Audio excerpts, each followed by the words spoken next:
There's no time for introductions today, I'm afraid. With almost 80 different gym puzzles to rank, we have some work ahead of us, so let's not waste any more time.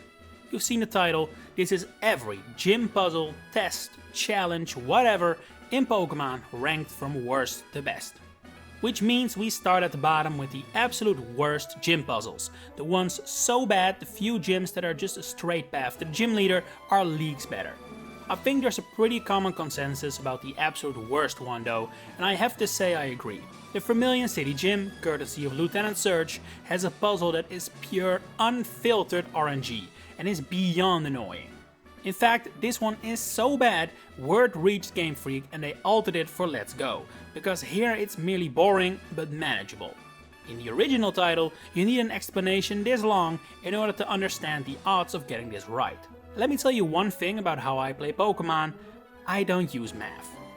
Fire Red and Leaf Green at least simplified it, but that version would still qualify as the worst gym puzzle of all. Because this isn't a puzzle, this is a lottery, where winning the prize is mandatory. That isn't fun. Second to last we find Kanto's next gym, albeit only the incarnation from Heart Gold and Soul Silver. This changes Erica's puzzle to be about lanes, with paths that are blocked, forming effectively a little maze. Now, puzzle-wise, this isn't even comparable to Lieutenant Surge. However, there is one thing that has always annoyed the hell out of me for this one, and that's the fact that it's only a puzzle due to our perspective of the game. If this was a first or third person game, you know, the way our character actually sees the world, this wouldn't be a puzzle, he could just see where to go. It's only because our view is blocked that this is even a maze in the first place. As such, this puzzle doesn't make sense from an in-universe standpoint, and that honestly is kinda unforgivable in my opinion. If it was at least fun, I may have been able to overlook that, but it isn't, so I won't. We already established that I don't use math when playing Pokemon, but there is one gym that forces me to face my fears. I guess it's appropriate that it's a ghost type specialist then, being Fantina's gym in Diamond and Pearl and their remakes. Now, as we'll see later in this video, I enjoy quizzes, so that setup isn't the worst thing ever, but what I really dislike about this one is how the questions are so simple that even as a child you'd be kinda offended at them. It makes it so this gym is effectively a straight path to the gym leader, like most first gyms are, except with constant interruptions in between. And that's in my opinion even worse. At least those allow me to walk straight through. And while we'll get to those soon enough, there are still two more that I think are even worse than nothing. Next on the list is Burke's Gym from the original Black and White, another puzzle so annoying they changed it in the sequels. Here, players have to navigate through a honeycomb maze, which is not only barely a maze, because our viewpoint actually means it's not a maze at all, but it also takes forever to go through these honey walls. It's a minor inconvenience, sure, but it's still worse than a straight path in my opinion. And then next we have Brashius, gym leader of the Artisan Gym. Now his gym puzzle is cute enough, it's Sunflora hide and seek. Nothing mind-blowing, but a fun way to explore the town.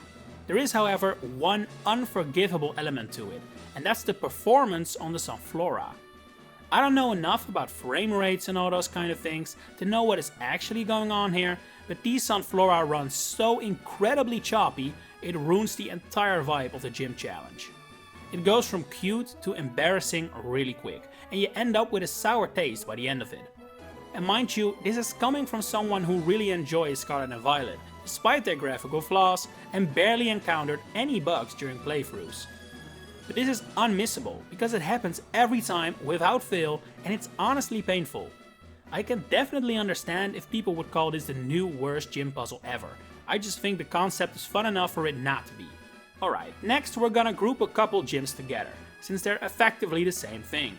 I already briefly touched on it, but these are all gyms that are just straight paths to the gym leader with an occasional trainer in between.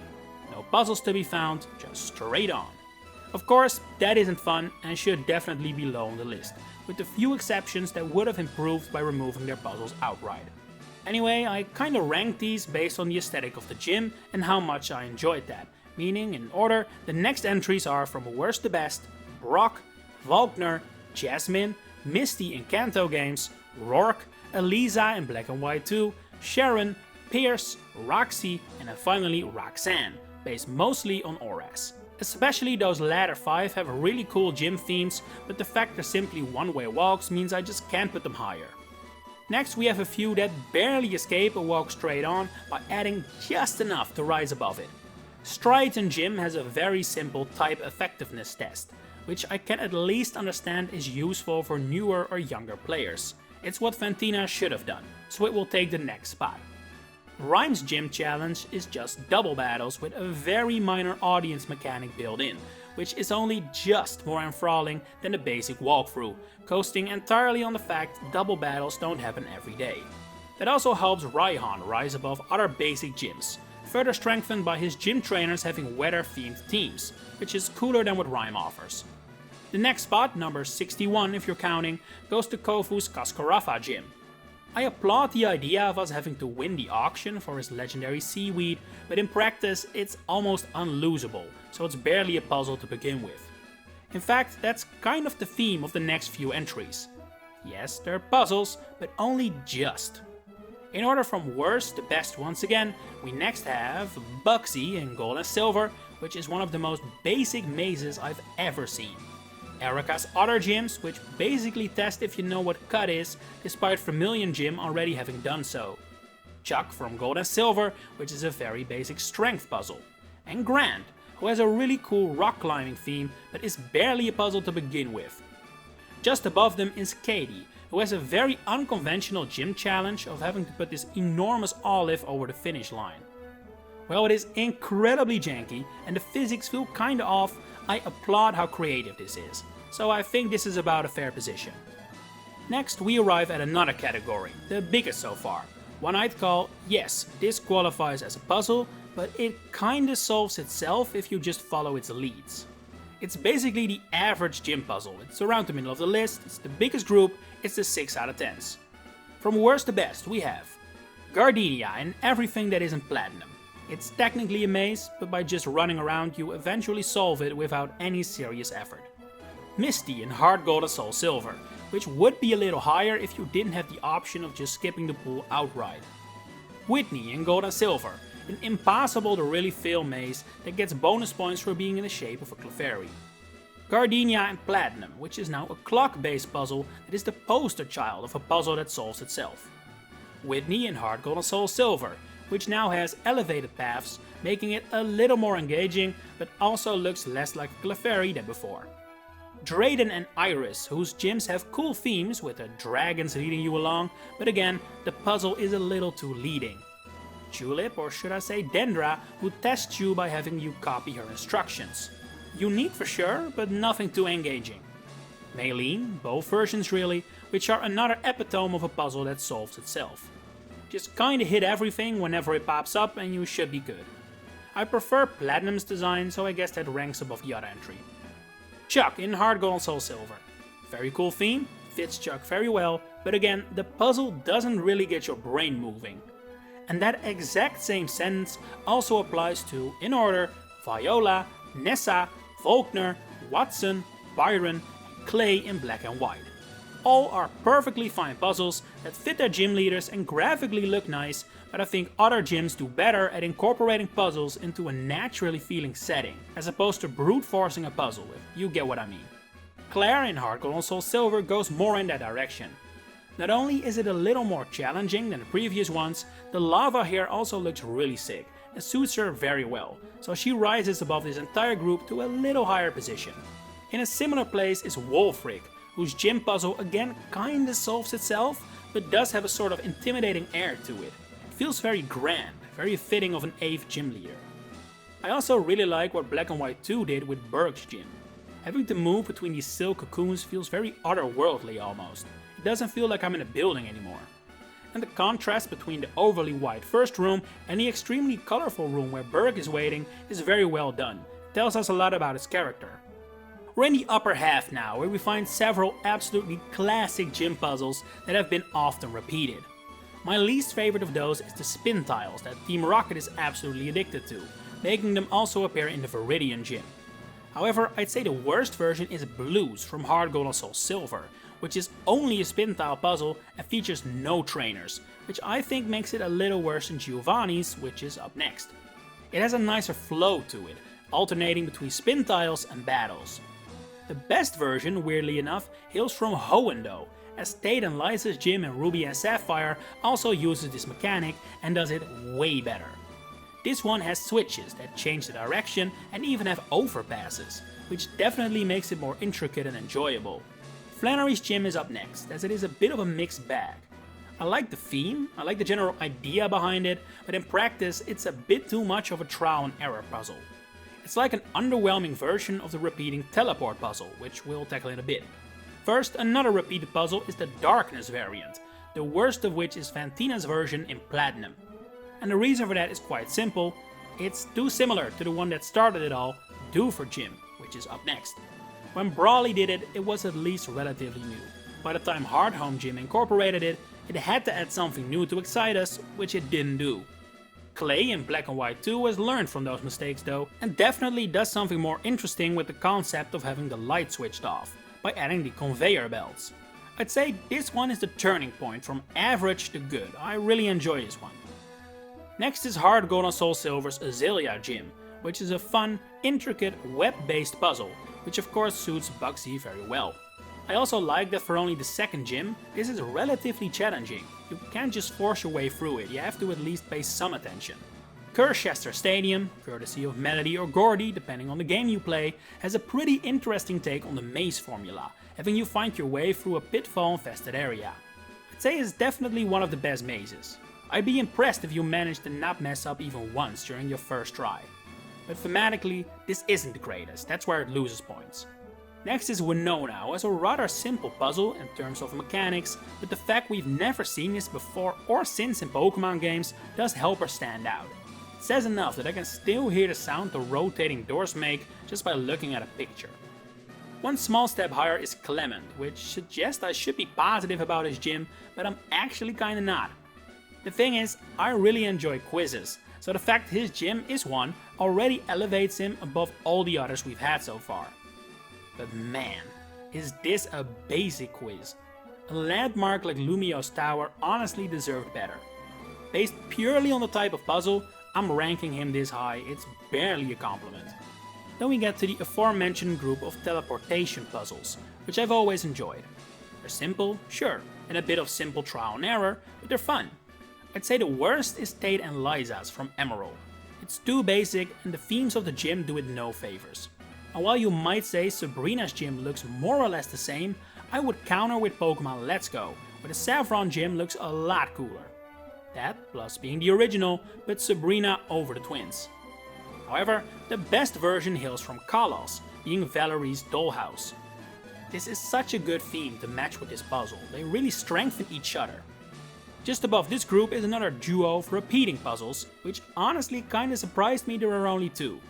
Talking about the sliding on ice puzzles, which I guess are often reserved for caves rather than gyms. The worst of the two is the original, Price's Gym, which comes from the generation that introduced this kind of puzzle, and it shows. Compared to the later one, it's simply too basic. And that later one is Bryson's Gym, which simply has a more intricate puzzle waiting for you, which means more fun. Next is Skyla's Gym, which I would consider the first great gym of the video.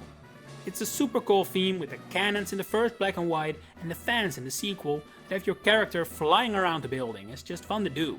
In a similar camp of having a great theme is Olympia. Now, this puzzle does kind of solve itself, but the theme is so incredibly cool and looks so great that I had to put it way higher than its fellow easy counterparts. I especially like how the gym folds open at the start, it's a great set piece. We're at the top 20 now, the absolute cream of the crop, with Ramos taking that 20th position. This gym almost feels like an adventure or a dungeon in and of itself, and that's really, really cool. In a way, it's not too dissimilar to what Grant a few gyms earlier did, but it takes that idea and ramps it up to 11. Another gym that feels almost like a dungeon of sorts is Claire's gym from the original Gold and Silver. And that's mostly because it reuses many elements you usually find in caves, but just like the lava in her later gym, it suits Claire, her type, and being the 8th gym very well. The next entry definitely doesn't feel like a dungeon, but it's so bizarre you just have to love it. Bee and Alistair's gyms in Stone Side go for a crazy maze while riding a spinning teacup. What it has to do with fighting and ghosts or their personalities, I have no clue, but this one is too amazingly weird to not rank high. Next we have two that are also somewhat similar in that they ask you to traverse an unseen path. Ranking the lowest is the original Koga's gym. Now, if you go into this nowadays, you probably would rank it significantly lower than I would, but back in the day, and I'm talking when Red and Blue were new, this was by far the craziest gym in my opinion. It was such a crazy mechanic that didn't appear anywhere else in Kanto, and it made Fuchsia's gym super memorable.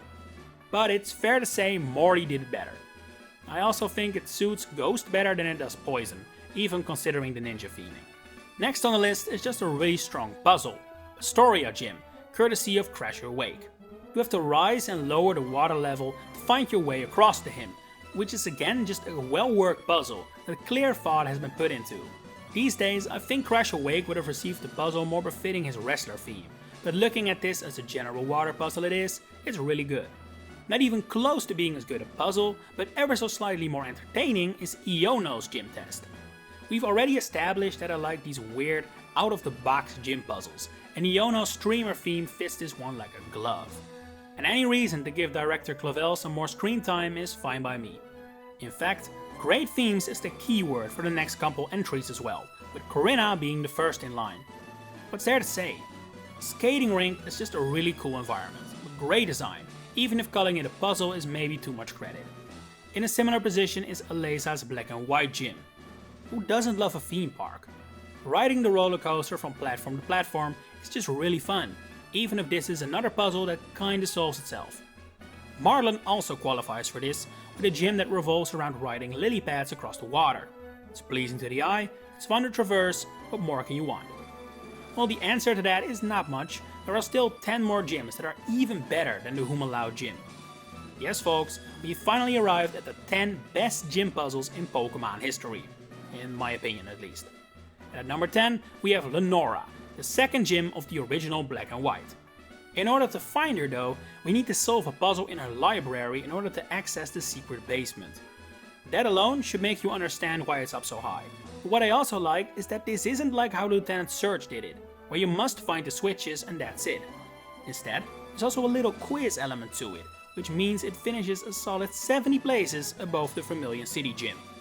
In the 9th spot we have Candace's gym in Snowpoint City. This is kinda like the ice puzzles we're familiar with, but then heavily improved. The elevation and crashing through the snowballs leads to something special, something that feels distinctly different from the many times we've seen similar puzzles. And that's just really impressive and deserving of this position. In the 8th spot we have Galler's first gym, courtesy of Milo. What can I say, I'm a simple man. Allow me to herd Wooloos for rings as a puzzle and you get my vote. Yes, this is really easy, but it's so unexpected and unlike anything we've seen before that I cannot do anything but applaud it.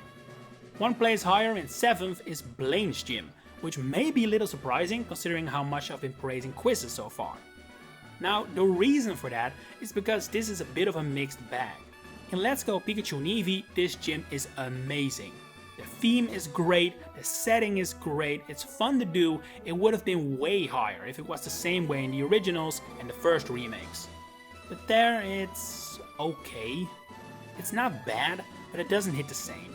So this felt like a good compromise between the two styles. The 6th place goes to another wild gym, being Opal's from Sword and Shield. It's another great idea from Galar, having her test serve as the way of picking her successor. This is again a quiz, which means bonus points, and the theater setting is also really well done. That said, it's barely a puzzle, it's more of an enjoyable sequence, so it just misses out on top 5. Who does get a place there though is Larry and his gym in Medali. Sending you on a wild treasure hunt for the secret menu item is a really fun way to encourage you to explore the town. And another important factor why this works so well is because there is no way you accidentally guess this. You have to figure out the puzzle. It demands your attention, and that's a good thing. Another Paldean gym leader ends up in the 4th place, being Grusha. Sure, it's basically impossible to fail, but the snow slope run is just a really fun challenge. It's similar in its philosophy to Katie's test, but it's way less janky and works a lot better, and then you end up with a great gym test, even if it isn't a true puzzle of course. Then we get to the podium, where we first find 2 entries that are actually kinda similar. Because this may be a hot take, but I enjoy Pokemon's core mechanics. I like battling, I like catching, and not enough gym puzzles use those in a fun way. One that does though is Norman, who gets the bronze medal and not just because he's our father. His gym has us pick between rooms containing trainers, who each specialize in different tactics. You've got the accuracy room, the one-hit KO room, etc. Not only is this just a super fun idea in concept, it also works really well because you get to choose which one you want to tackle. Had Raihan did the same with his weather mechanic, he might have been up here as well, but Norman did it way better. The silver medal goes for rather similar reasons to Kabu. Here you have to earn 5 points by either catching or defeating wild Pokemon found in his gym. While I like the idea of it, this is something that's easy to mess up or become boring, but what really elevated this gym for me is that if you didn't go too far exploring in the wild area, this will be the first time you encounter a wild Sizzlipede. And that is super cool. Having a Pokemon first encountered in your gym is a huge flex and makes it super memorable, earning Kabu enough points to finish in second place. But there can only be one winner, and that's one that doesn't need the core Pokemon mechanics, it's just a really well done and challenging puzzle. The Sootopolis gym, owned by Wallace and One, earns the #1 spot for their walk on every tile but none of them twice puzzle. It's simple, but it's engaging. It's actually kind of difficult and is one of the few true puzzles in Pokemon that made me feel a sense of pride when I solved it. This is an actual puzzle, which you could actually struggle with and feel good about yourself when you overcome it. I've said the phrase puzzle that solved itself a lot in this video, but this one breaks that mold completely. In my opinion, it's the deserved winner, although I can accept it if you feel its themes are too weak compared to other gyms. Purely puzzle-wise though, there is in my opinion no competition. But hey, that's just me. What's your favorite gym puzzle? And which do you hate? Let me know in the comments below. If you enjoyed my takes, please consider giving the video a like and subscribing to the channel to stay updated on all my future Pokemon content coming up. For now, thanks for watching and enjoy the rest of your day.